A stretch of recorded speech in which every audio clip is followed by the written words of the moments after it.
नमस्कार। आर के knowledge channel में आपका स्वागत है। मैं हूं राधा कृष्ण कुमार। भारत के प्रजातंत्र को अस्वस्थ डेमोक्रेसी, अनहेल्दी डेमोक्रेसी क्यों कहा जाता है? अंतर्राष्ट्रीय सूचकांकों द्वारा भारतीय लोकतंत्र को अस्वस्थ, त्रुटिपूर्ण या चुनावी निरंकुशता के रूप में वर्णित किया गया है। वीडेम इंस्टीट्यूट तथा इकोनॉमिस्ट इंटेलिजेंस यूनिट जैसे अंतर्राष्ट्रीय संगठनों ने भारत की डेमोक्रेसी की रैंकिंग निचले स्तर पर की है तथा भारत के प्रजातंत्र को बीमार डेमोक्रेसी की संज्ञा दी है। भारत की डेमोक्रेसी को अस्वस्थ डेमोक्रेसी कहे जाने के पीछे कई कारण हैं। पहला, मीडिया के स्तर में भारी गिरावट। प्रजातंत्र के विकास में मीडिया का अहम रोल होता है और अक्सर इसे फोर्थ स्टेट कहा जाता है। मीडिया से उम्मीद की जाती है कि वह सरकार की गतिविधियों पर नजर रखे तथा लोगों को सही सूचनाएं दे, जैसा कि पश्चिम देशों की मीडिया अक्सर करती है।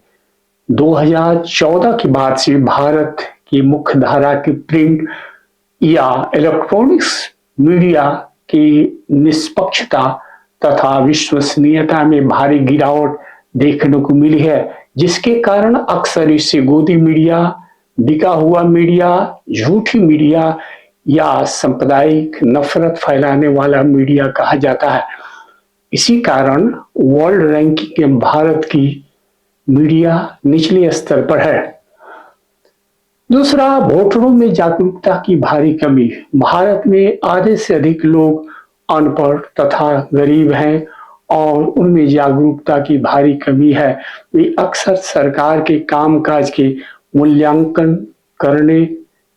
करके वोट देने के बजाय धर्म, जाति तथा पैसे और शराब के आधार पर वोट दे देते हैं, जिसके कारण माफिया तथा अपराधी तत्व चुनाव जीत जाते हैं और ईमानदार और योग्य उम्मीदवार चुनाव हार जाते हैं। तीसरा, चुनाव आयोग की निष्पक्षता और विश्वसनीयता में भारी गिरावट। पूर्व चुनाव आयुक्त श्री टी.एन. शेषन ने एक बेंचमार्क सेट किया था और चुनाव आयोग के गौरव को बढ़ाया था, लेकिन राजीव कुमार और ज्ञानेश कुमार जैसे लोगों ने चुनाव आयोग की साख को कलंकित कर दिया है।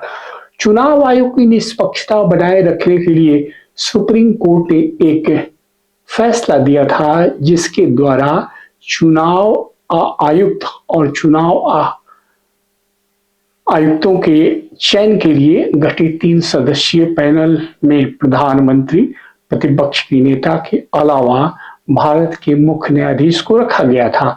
मगर मोदी सरकार ने एक कानून बनाकर 3 सदस्यीय पैनल से मुख्य न्यायाधीश की जगह एक कैबिनेट मंत्री को शामिल कर दिया, ताकि सरकार के मनपसंद व्यक्ति को चुनाव आयुक्त बनाया जा सके और उनका मकसद पूरा हो सके।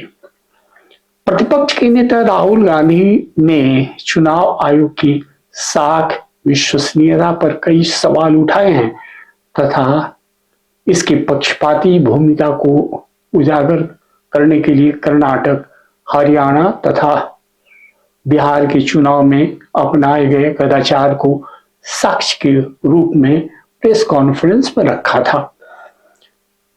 चुनाव आयोग की निष्पक्षता और पारदर्शिता को लेकर कई सवाल उठ रहे हैं और लोगों का भरोसा चुनाव आयोग से उठता जा रहा है।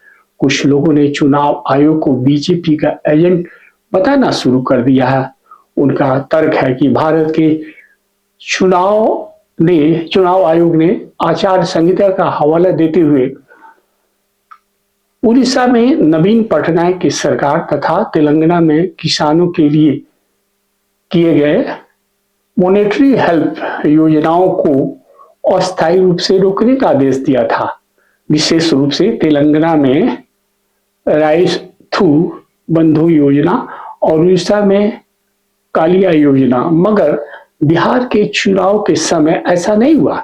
इससे ऐसा प्रतीत होता है कि जहां विरोधी दलों की सरकार रहती है वहां चुनाव आयोग अपना शक्ति दिखाता है, मगर जहां बीजेपी की सरकारें होती हैं वहां चुनाव आयोग मौन रह जाता है। इससे चुनाव आयोग के दोहरा चरित्र उजागर होता है। संविधान ने चुनाव आयोग को एक अंपायर की भूमिका सौंपी है, मगर अब यह निष्पक्ष नहीं है। चौथा, संसद तथा विधानसभा में बढ़ती अपराधियों की संख्या। एसोसिएशन फॉर डेमोक्रेटिक रिफॉर्म के अनुसार भारत में संसद और विधानसभाओं में अपराधी पृष्ठभूमि वाले प्रतिनिधियों की संख्या में पिछले कुछ वर्षों में काफी वृद्धि हुई है। हालिया विश्लेषणों के अनुसार लगभग आधे सांसदों और विधायकों पर आपराधिक मामले दर्ज हैं। नवीनतम रिपोर्ट के अनुसार अगस्त 2025 तक लोकसभा में लगभग 46% सांसदों ने अपने खिलाफ आपराधिक मामले घोषित किए हैं।